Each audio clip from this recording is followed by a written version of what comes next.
हमें petrol diesel का उपयोग कम करना होगा।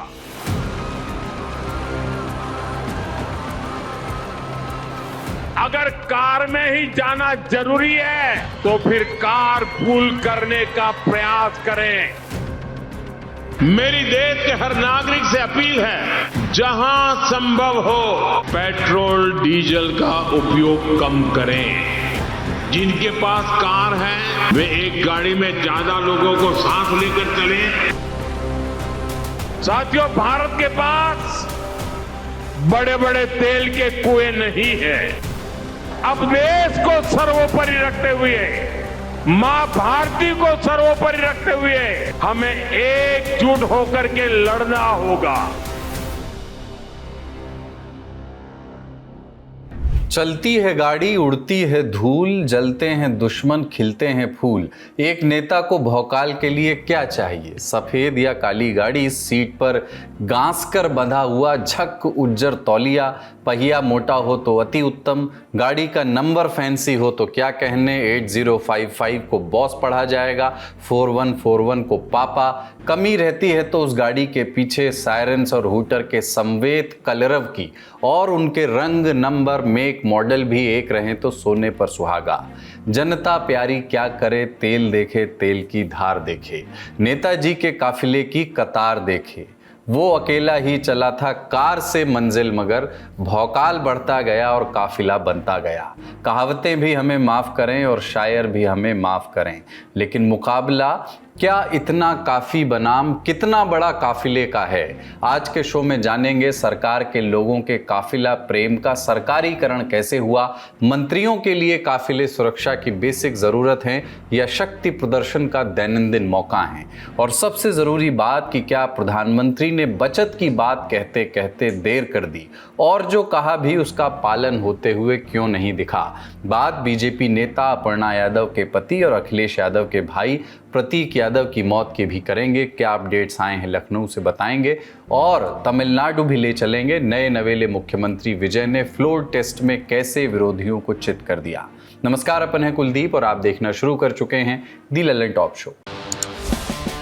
Brought to you by Sharda University, Candid and Saluja Gold. Where the software engineer meets the gifted content writer. The world comes together at Sharda University. प्रधानमंत्री नरेंद्र मोदी ने उनकी security के लिए जिम्मेदार लोगों से कहा है कि उनका काफिला छोटा किया जाए। सुबह ऐसी खबर आई थी कि पीएम ने कहा है कि उनके काफिले में गाड़ियों की संख्या आधी की जाए, लेकिन जब वो 7 लोक कल्याण मार्ग से कैबिनेट मीटिंग के लिए निकले तो सिर्फ 2 गाड़ियों का काफिला था। 10 मई को प्रधानमंत्री ने सार्वजनिक तौर पर यह अपील की थी कि पेट्रोल डीजल बचाना है, क्योंकि ईरान अमेरिका युद्ध की वजह से तेल सप्लाई नहीं हो पा रहा और कच्चे तेल के दाम आसमान छू रहे हैं। कच्चा तेल खरीदने में हमारा फॉरेक्स बहुत सारा खर्च हुआ जा रहा है, हमारे डॉलर्स खर्च हो रहे हैं। इसलिए पीएम ने कहा कि अपनी गाड़ियां कम इस्तेमाल कीजिए, पब्लिक ट्रांसपोर्ट का इस्तेमाल ज़्यादा करें। पेट्रोल डीजल की डिमांड कम होगी तो कच्चा तेल कम खरीदना पड़ेगा और फिर डॉलर भी कम खर्च होंगे। इसी क्रम में आज प्रधानमंत्री ने गाड़ियों का काफिला भी छोटा कर दिया है, लेकिन 10 मई को तेल कम खर्च करने की अपील करने के तुरंत बाद प्रधानमंत्री गए गुजरात, और अब जो तस्वीरें आप देख रहे हैं वो जामनगर की हैं। प्रधानमंत्री की एक झलक पाने के लिए लोगों का हुजूम उमड़ा और पीएम ने रोड शो किया। ये तस्वीरें उनके पेट्रोल कम खर्च करने की अपील के तुरंत बाद की हैं। अगले दिन प्रधानमंत्री को सोमनाथ मंदिर में सोमनाथ अमृत महोत्सव में शामिल होने जाना था। प्रधानमंत्री गिर सोमनाथ पहुंचे, वहां भी उनका एक रोड शो। उनके साथ गुजरात के मुख्यमंत्री भूपेंद्र पटेल और उप मुख्यमंत्री हर्ष सांघवी भी रोड शो में शामिल हुए। फिर 11 मई को ही प्रधानमंत्री वडोदरा पहुंचे। उन्होंने वहां सरदार धाम हॉस्टल का उद्घाटन किया। वडोदरा में फिर प्रधानमंत्री ने दोहराया कि हमको एहतियात बरतने हैं, तेल कम खर्च करना है, फॉरेन ट्रिप्स पर, विदेश दौरों पर नहीं जाना है, वर्क फ्रॉम होम संभव हो तो करना है। लेकिन मजे की बात कि वडोदरा में भी प्रधानमंत्री ने रोड शो किया। तस्वीरें आप देख सकते हैं। एक तरफ प्रधानमंत्री तेल कम खर्च करने की अपील करते हैं, दूसरी ओर उसी दिन वो खुद रोड शो भी करते हैं। पर सबसे बड़ा सवाल कि क्या तेल का संकट 10 मई से शुरू हुआ, जिस दिन प्रधानमंत्री ने लोगों से कोविड जैसा संयम बरतने की अपील की। 1 मार्च से स्ट्रेट ऑफ हॉर्मुज बंद है। दुनिया भर में जाने वाला 20% तेल रुक गया। भारत आने वाला लगभग 50%, क्योंकि ईरान अमेरिका युद्ध से ठीक पहले हमें मिडिल ईस्ट से 45% तक तेल हम मंगा रहे थे और गैस तो 60% से ज़्यादा मिडिल ईस्ट से ही आ रही थी। 1 मार्च से तेल की सप्लाई बाधित है। कच्चे तेल के दाम $150 पर बैरल से ज़्यादा तक पहुंचे। अब भी $120 तक चुकाने पड़ रहे हैं भारत की तेल कंपनियों को। युद्ध से पहले $60-65 था एक बैरल का दाम, यानी 2 गुना 2.5 गुना दाम चुकाया जा रहा है मार्च से। तेल कंपनियां हर दिन 1000 करोड़ का घाटा बर्दाश्त कर रही हैं, तो फिर सरकार को एहतियात बरतने की अपील करने में 2 महीने से ज़्यादा का वक्त क्यों लगा? जो वर्क फ्रॉम होम की अपील, जो काफिला कम करने की अपील प्रधानमंत्री आज कर रहे हैं, वो मार्च अप्रैल में क्यों नहीं की गई? क्या उसकी वजह 5 राज्यों के विधानसभा चुनाव थे? 4 मई को चुनाव के नतीजे आए। 1 हफ्ते के भीतर पेट्रोल, डीजल, सोना, फॉरेन ट्रिप्स सब महंगे लगने लगे। उसके पहले नीति नियंताओं को क्या मिडिल ईस्ट का क्राइसिस नहीं दिखा? उसके पहले क्या हो रहा था वो आपको दिखाते हैं। ये तस्वीरें 27 अप्रैल की हैं। पश्चिम बंगाल में दूसरे चरण का चुनाव प्रचार खत्म हो रहा था और प्रधानमंत्री नरेंद्र मोदी बैरकपुर में रोड शो कर रहे थे। ये तस्वीरें भी पश्चिम बंगाल चुनाव की हैं। 27 अप्रैल को गृह मंत्री अमित शाह हुगली में रोड शो कर रहे थे। अमित शाह की गाड़ी को रथ की तरह सजाया गया है। कैमरा जब पैन हुआ तो दिखता है कि उनकी कार के पीछे गाड़ियों का एक काफिला भी है। अगली तस्वीर 27 अप्रैल पश्चिम बंगाल का नॉर्थ 24 परगना। यहाँ रोड शो कर रहे हैं उत्तर प्रदेश के मुख्यमंत्री योगी आदित्यनाथ, जिनकी दूसरे राज्यों में खूब डिमांड होती है चुनाव प्रचार के लिए। अगली तस्वीर 26 अप्रैल बीजेपी के राष्ट्रीय अध्यक्ष नितिन नवीन पश्चिम बंगाल के नादिया में रोड शो कर रहे हैं। ये हैं रक्षा मंत्री राजनाथ सिंह। 11 मई को इन्होंने इंटर मिनिस्टीरियल मीटिंग ली, जायजा लिया कि मिडिल ईस्ट के क्राइसिस से निपटने के लिए हमारी तैयारी क्या है। लेकिन अप्रैल में थे चुनाव, इसलिए तब वो कर रहे थे प्रचार। 26 अप्रैल को राजनाथ सिंह ने हुगली में रोड शो किया। ये कुछ एक तस्वीरें थी जो आपको हमने दिखाई, लेकिन कहानी सिर्फ इतनी नहीं है। सोशल मीडिया साइट एक्स पर आप जाइए, सर्च बार में रोड शो सर्च करिए। पश्चिम बंगाल में रोड शो की तस्वीरें भरी पड़ी हैं। बंगाल में पहली बार बीजेपी को बहुमत मिला है, पहली बार उनकी सरकार बनी है, लेकिन उसके लिए पूरी पार्टी ने जी तोड़ प्रचार किया है। आज तक की senior special correspondent Aishwarya Paliwal की रिपोर्ट के मुताबिक बीजेपी ने अपने शीर्ष नेताओं के लिए 256 कार्यक्रम तय किए थे। इनमें से करीब 97 तो जनसभाएं थीं और 54 रोड शो। गृह मंत्री अमित शाह ने बंगाल चुनाव में खुद 16 रोड शो किए। पीएम मोदी ने 4 रोड शो किए। योगी आदित्यनाथ, नितिन नवीन, हिमंत बिस्व शर्मा, कंगना रनौत, धर्मेंद्र प्रधान, तमाम बीजेपी नेताओं ने भी रोड शो किए। चुनाव के समय जब ये नेता रोड शो कर रहे थे, क्या तब देश में तेल का संकट नहीं था? क्या तब तेल कंपनियों को तेल महंगा नहीं खरीदना पड़ रहा था? क्या हमारे डॉलर खर्च नहीं हो रहे थे? पर आप ये मत सोचिए कि रोड शो सिर्फ बीजेपी के ही नेताओं ने किए हैं। विपक्षी नेताओं की भी कुछ तस्वीरें देख लीजिए। ये डीएमके का रोड शो है। चेन्नई में एमके स्टालिन ने 20 अप्रैल को रोड शो किया। हैवी रोड शो हुआ और इस रोड शो में शामिल हुए आम आदमी पार्टी के संयोजक अरविंद केजरीवाल। केजरीवाल कल ही प्रेस कॉन्फ्रेंस में पीएम मोदी से पूछ रहे थे कि देश की आर्थिक स्थिति पर साफ साफ जानकारी दें। The nation is in shock. 20 अप्रैल को वो भी चेन्नई में रोड शो कर रहे थे। अगली तस्वीर यह है टीएमसी के सांसद यूसुफ पठान। खड़गपुर सदर सीट से पार्टी उम्मीदवार प्रदीप सरकार के लिए प्रचार करने आए थे। उन्होंने भी बड़ी सी गाड़ी में रोड शो किया। पूर्व क्रिकेटर और तेलंगाना सरकार में मंत्री मोहम्मद अजहरुद्दीन ने भी पश्चिम बंगाल में रोड शो किया। वो कांग्रेस नेता अधीर रंजन चौधरी के लिए बहरामपुर सीट पर प्रचार करने गए थे। हालांकि अधीर रंजन अपना चुनाव हार गए अपनी सीट से। ये हैं तमिलनाडु के नए मुख्यमंत्री और टीवी के चीफ विजय। इन्होंने तमिलनाडु में खूब रोड शो किए हैं। अगली तस्वीर केरलम की है। ये पूर्व मुख्यमंत्री पिनराई विजयन का रोड शो है। आप बस इनका काफिला देखिए कि ये कितना बड़ा रोड शो है, कितना लंबा काफिला है। नेता प्रतिपक्ष राहुल गांधी ने भी रोड शो किया। पिछले लोकसभा में वो केरल के वायनाड से चुनकर आए थे। इस बार उसी सीट से प्रियंका गांधी वाड्रा सांसद हैं। राहुल 5 राज्यों के चुनाव में ज़्यादा नजर नहीं आए, कम से कम उतना तो नहीं ही जितना बीजेपी के बड़े नेताओं ने दम भरा। लेकिन राहुल ने केरलम में रोड शो जरूर किया। 31 मार्च केरलम का कोझिकोड। तो ऐसा नहीं है कि सिर्फ बीजेपी ने रोड शो किए हैं और पेट्रोल फूंका है। विपक्ष के नेता भी इसमें शामिल थे। लेकिन फिलहाल केंद्र की सरकार बीजेपी की है, उसी के नेता फिलहाल देश की नीति तय करते हैं। तो सवाल भी बीजेपी से ज्यादा पूछे जाएंगे। केंद्र की सरकार से ये सवाल एनडीए की सरकार से ज्यादा होंगे। प्रधानमंत्री ने साफ तौर पे कह दिया कि आपको पेट्रोल की, डीजल की गैस की अब बहुत कम जरूरत अपनी करनी पड़ेगी। आपको डीजल, पेट्रोल, गैस का इस्तेमाल कम से कम करना पड़ेगा, लेकिन प्रधानमंत्री करेंगे। उनकी रैलियों में लाखों की भीड़ इकट्ठा करने के लिए खूब डीजल, पेट्रोल बहाया जाएगा, रोड शो करेंगे, उस पर प्रतिबंध नहीं लगेगा, उस पर रोक नहीं लगेगा। Candid dusting powder, 4 skin problems का एक expert solution. Candid dusting powder, हटा खुजली, लगा कैंडिड। प्रधानमंत्री मोदी ने देश के लोगों से अपील की है कि सोना कम खरीदें 1 साल तक, और 1 साल तक विदेश घूमने, फॉरेन ट्रिप से भी परहेज करें। अभी प्लान ना बनाएं क्योंकि एविएशन फ्यूल की सप्लाई भी बाधित है। हवाई जहाज जिस फ्यूल से उड़ता है उसके दाम आसमान छू रहे हैं, लेकिन एक सवाल तो उठता है, जब भी किसी राज्य में चुनाव होते हैं तो राष्ट्रीय पार्टियों को 40 स्टार कैंपेनर्स बनाने की छूट होती है। बीजेपी ने पश्चिम बंगाल, असम में 40 स्टार कैंपेनर्स बनाए। हमने अभी देखा ही कि प्रधानमंत्री मोदी, अमित शाह, योगी आदित्यनाथ, नितिन नवीन, राजनाथ सिंह जैसे तमाम नेताओं ने रोड शो किए। इनके अलावा भी कई राज्यों के मुख्यमंत्री स्टार कैंपेनर्स में शामिल थे। महाराष्ट्र के मुख्यमंत्री देवेंद्र फडणवीस, हरियाणा के सीएम नायब सिंह सैनी, राजस्थान के सीएम भजन लाल शर्मा, एमपी के सीएम मोहन यादव जैसे तमाम बड़े नेता चुनाव राज्यों में प्रचार करने गए। स्टार प्रचारकों के खर्च का हिसाब किताब चुनाव आयोग को नहीं देना पड़ता।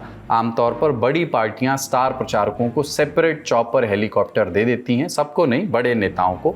बाकी लोग चार्टर्ड प्लेन से चुनाव प्रचार करने जाते हैं। कम ही स्टार प्रचारक होते हैं जो इंडिगो या एयर इंडिया की फ्लाइट पकड़ करके प्रचार करने जाते हैं। तो सवाल यह है कि जब चुनाव चल रहे थे, बीजेपी के बड़े नेता हेलीकॉप्टर, चार्टर्ड प्लेन में चुनाव प्रचार करने जा रहे थे, क्या तब एविएशन फ्यूल महंगा नहीं था? उनके हेलीकॉप्टर, प्लेन सीएनजी से चलते हों तो बात अलग है। इसलिए ये सवाल उठ रहे हैं कि क्या सरकार ने एहतियात बरतने में देर कर दी। सवाल उठता है कि क्या ये डिलेड है या नहीं है। सप्लाई साइड सिक्योरिटी के हिसाब से नहीं, ये डिलेड नहीं है, क्योंकि जब से ये इशू हुआ है तब से हम अपना ऑयल का जो क्रूड ऑयल का जो सप्लाई है उसको हम डाइवर्सिफाई करना शुरू कर चुके हैं, और 70% जो क्रूड है बाईपास करता है हॉर्मुज से। तो बेसिकली हमने रशिया के थ्रू ऑयल लेना शुरू कर दिया और नेवल एस्कॉर्ट्स देने शुरू कर दिए हैं, और हमारे पास 60 दिन की इन्वेंट्री भी पड़ी है। बट अगर हम डिमांड साइड पे बात करें तो हाँ, यहाँ पर कुछ डिले दिखता है, क्योंकि फिलीपींस जैसी कंट्री ने मार्च 24 को ही एनर्जी इमरजेंसी डिक्लेयर कर दी थी। जापान ने 80 मिलियन बैरल का जो स्ट्रेटेजिक रिजर्व है वो लॉन्च अपना रिलीज कर दिया था।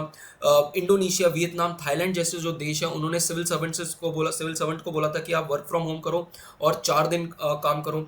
अब हमारे केस में हमने ये जो है वो 70 दिन बाद ये पूरा लिया है, और उसका एक ही कारण है, वो है इंडिया का स्टेट इलेक्शन साइकिल।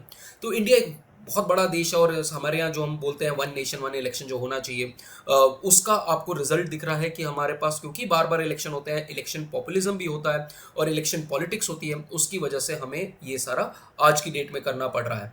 और क्या ये वॉलंटरी कट्स हेल्प करेंगे?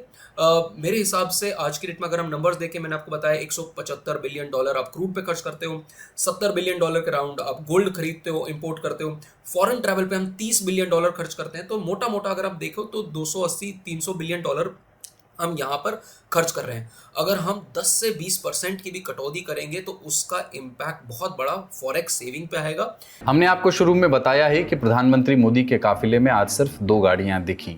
ब्लू बुक के मुताबिक, जो प्रधानमंत्री की सुरक्षा के नियम तय करती है, पीएम के काफिले में आमतौर पर 14 से 17 गाड़ियां होती हैं। इनके अलावा सुरक्षा व्यवस्था को देखते हुए राज्य पुलिस की गाड़ियां और जवान भी काफिले में शामिल किए जाते हैं। इसलिए कई बार प्रधानमंत्री के पूरे काफिले में गाड़ियों की संख्या बढ़कर 30 से 40 तक पहुंच सकती है। प्रधानमंत्री को देख करके केंद्र के मंत्रियों और बीजेपी के मुख्यमंत्रियों ने भी अपने अपने काफिले छोटे करने के निर्देश दिए हैं। रक्षा मंत्री राजनाथ सिंह को Z+ कैटेगरी की सुरक्षा मिली हुई है। अब उन्होंने तत्काल प्रभाव से सिर्फ 4 गाड़ियों के काफिले का इस्तेमाल शुरू कर दिया है। गृह मंत्री अमित शाह भी आज कैबिनेट बैठक में सिर्फ 4 गाड़ियों के काफिले के साथ पहुंचे। स्वास्थ्य मंत्री JP नड्डा ने अपनी गाड़ियों का काफिला छोटा कर दिया, सिर्फ 4 गाड़ियों के साथ चल रहे हैं। तीनों ही केंद्रीय मंत्रियों के काफिले में आमतौर पर 11 से 12 गाड़ियां होती हैं। केंद्र का संदेश राज्यों में दिखाई दिया। बीजेपी शासित राज्यों के कुछ मुख्यमंत्रियों ने भी अपने काफिले में कटौती का निर्देश दिया है। बिहार के मुख्यमंत्री सम्राट चौधरी ने आज से ही अपने काफिले में एसयूवी का इस्तेमाल बंद कर दिया है। सम्राट ईवी गाड़ी पर सफर कर रहे हैं। एमपी के मुख्यमंत्री मोहन यादव के काफिले में पहले 13 गाड़ियां होती थी, पर अब केवल 8 गाड़ियां रहेंगी। राजस्थान के मुख्यमंत्री भजन लाल शर्मा ने भी अपना काफिला छोटा करने के निर्देश दे दिए हैं। उनके विरोधी वैसे ये कहते हैं कि सीएम भजन लाल और डिप्टी सीएम दिया कुमारी में इस बात की होड़ लगी रहती है कि किसका काफिला ज्यादा बड़ा होगा। ऐसे ही एक बीजेपी विधायक भी हैं जो प्रधानमंत्री की सलाह को धता बताते दिखे। एमपी के शिवपुरी से विधायक प्रीतम लोधी काफी चर्चित थे अपने इलाके में। एक तरफ पीएम मोदी डीजल पेट्रोल की खपत कम करने की अपील कर रहे हैं, दूसरी ओर प्रीतम लोधी 300 गाड़ियों का काफिला निकालते हुए मिले। वैसे काफिलों का कल्चर आज का नहीं है, दशकों से चलता आ रहा है। काफिलों के लिए फेमस आपको कुछ पुराने वाकये बताते हैं, आप अपना माथा पकड़ लेंगे। भारत में काफिला कल्चर कोई आज की बात नहीं है। नेता किसी भी पार्टी का हो, बड़े बड़े काफिले निकालने का सुख शायद हर कोई लेना चाहता है। ज़्यादा दूर मत जाइए, 10-15 साल का हाल ही देख लीजिए। उत्तर प्रदेश की 4 बार की मुख्यमंत्री रह चुकी मायावती अपने प्रशासनिक कामों के अलावा भव्य जन्मदिन मनाने के लिए मशहूर हैं। हर साल 15 जनवरी को जन्मदिन होता है उनका, वो सत्ता में हो या विपक्ष में, बर्थडे तो ग्रैंड ही मनता है। 2015 की ये रिपोर्ट देखिए, हेडलाइन छपी थी, मायावती के जन्मदिन पर निकलेगा 100 गाड़ियों का काफिला। ये काफिला निकला था फतेहपुर के हथगाम इलाके में। इसके लिए इलाके को 6 जोन में बांटा गया। सभी सेक्टरों से एक एक गाड़ी लेकर के चलना अनिवार्य किया गया। इसके अलावा अलग से भी गाड़ियों का इंतजाम किया गया। तब बसपा नेता मोहिउद्दीन एडवोकेट ने कहा था कि जन्मदिन उन्हीं का मनाया जाता है जो दूसरों के लिए जीते हैं। बीएसपी मुखिया मायावती दूसरों के लिए जीती हैं। उन्होंने अपने संघर्ष के बल पर दलित और कमजोर वर्ग को सम्मान दिलाया है। ये एक जिले या किसी एक साल की बात नहीं है। मायावती के जन्मदिन पर कार्यकर्ता और समर्थक हर साल अलग अलग जिलों में बड़े बड़े काफिले निकालते हैं। यूपी की बात हो रही है तो अखिलेश यादव का हाल भी जान लें। अगस्त 2017 अखिलेश यादव को तब सत्ता गंवाए 4-5 महीने हुए थे। उन्होंने अपनी पार्टी के कार्यकर्ताओं में नई जान फूंकने के लिए योगी सरकार के खिलाफ अभियान शुरू किया था। तब खबर छपी कि उनके समर्थक रास्ते में पड़ने वाले टोल प्लाजा पर बिना टोल टैक्स दिए ही रवाना हो गए। पता है आपको उस काफिले में कितनी गाड़ियां थी? 175। रिपोर्ट बताती है कि फैजाबाद से लखनऊ वापस लौट रहे अखिलेश के काफिले में 175 गाड़ियां थीं। बीच में बाराबंकी का टोल प्लाजा पड़ा, लेकिन ये सारी गाड़ियां जब इस टोल प्लाजा से गुजरी तो किसी ने भी टोल देना मुनासिब नहीं समझा। और ये हाल यूपी का ही नहीं है, पंजाब में 5 बार के सीएम रह चुके प्रकाश सिंह बादल भी बड़े बड़े काफिलों के लिए जाने जाते रहे। 2014 के आसपास जब उनकी पंजाब में सरकार थी, आरोप लगे थे कि वो टैक्स पेयर्स के पैसे से अपने परिवार को प्राइवेट हेलीकॉप्टर से घुमाते हैं और बादल के पास 32 गाड़ियों का काफिला है। उनके बेटे सुखबीर सिंह बादल, जो उस वक्त राज्य के डिप्टी सीएम थे, वो भी पीछे नहीं रहे। आरोप लगा कि सुखबीर का काफिला भी लगभग अपने पिता जैसा है। तब यानी 2014 में एक आरटीआई डाली गई। पता लगाया गया कि सीएम प्रकाश सिंह बादल की यात्रा में ईंधन खर्च कितना आता है। आरटीआई लगाने वाले दिनेश चड्ढा ने बताया था कि पंजाब में मुख्यमंत्री की जीवन शैली किसी महाराजा की तरह है। सिर्फ 1.5 साल में बड़े बादल और छोटे बादल ने पेट्रोल पर 14 करोड़ रुपए खर्च कर दिए। पंजाब तब कर्ज में डूबा था और अपने कर्मचारियों को वेतन तक नहीं दे पा रहा था। बादल परिवार के एक प्रवक्ता ने इन खर्चों का बचाव भी किया था।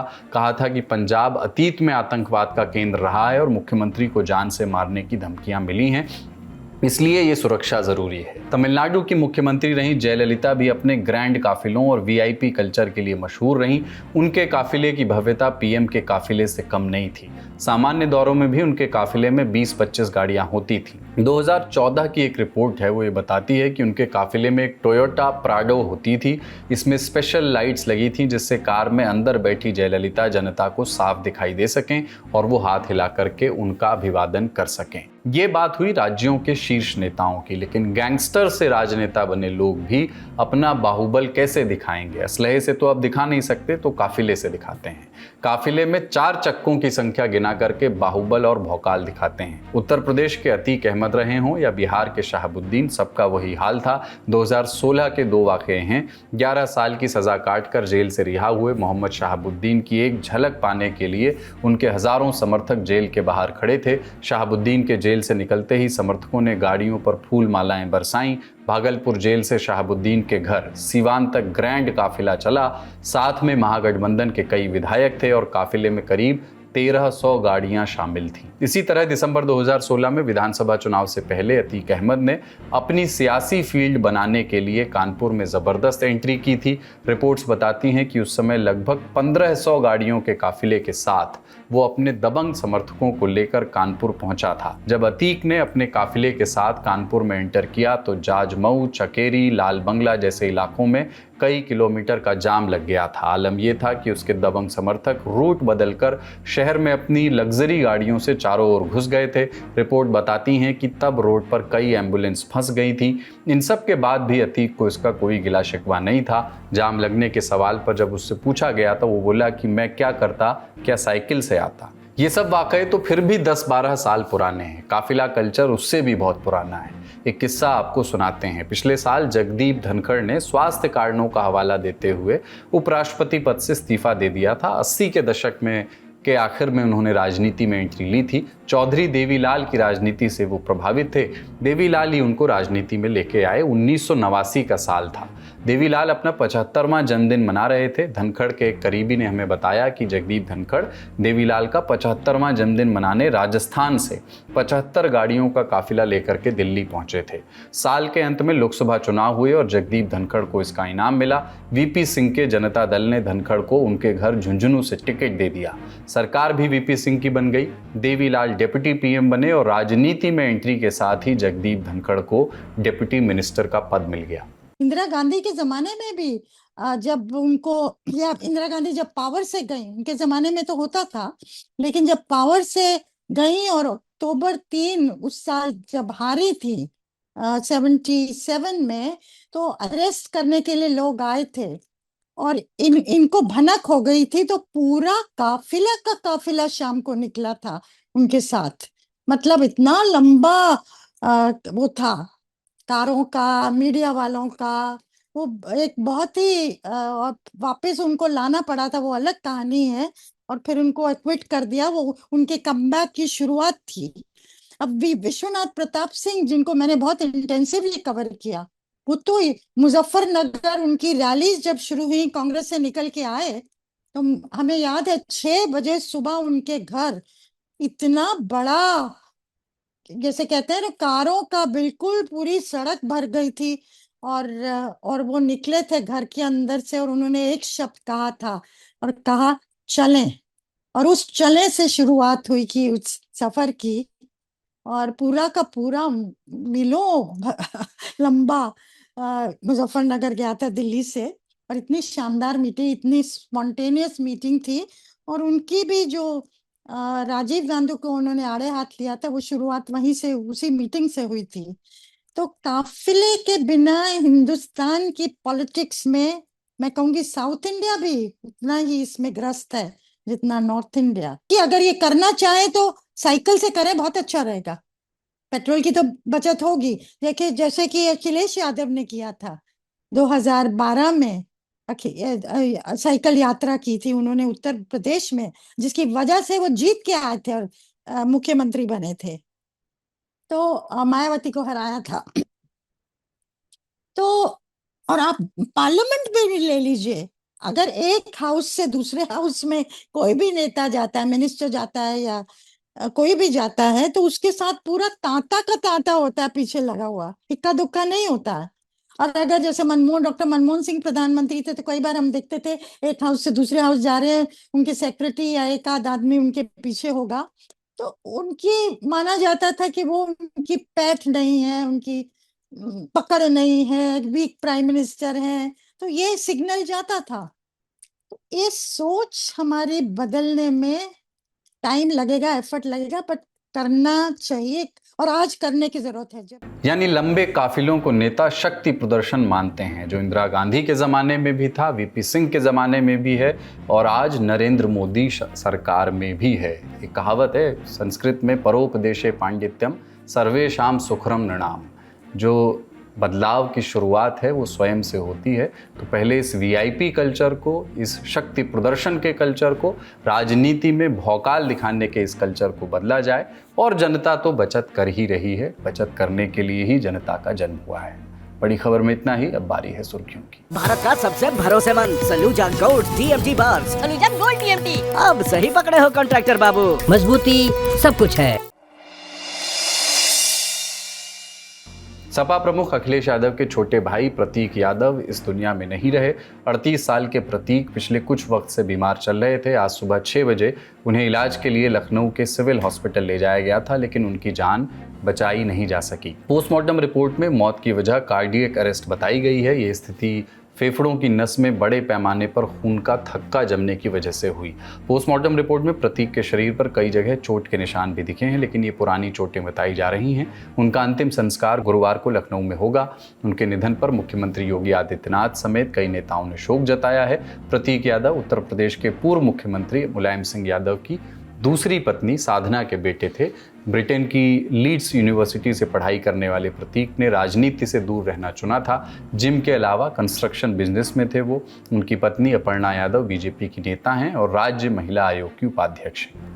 तमिलनाडु में फाइनली जोसेफ विजय ने बहुमत साबित कर दिया है। तमिलनाडु विधानसभा में आज फ्लोर टेस्ट हुआ। सरकार बनाने के लिए 118 विधायकों का समर्थन चाहिए था, मिला उम्मीद से ज़्यादा। 144 विधायकों ने टीवीके की सरकार के समर्थन में वोट डाले।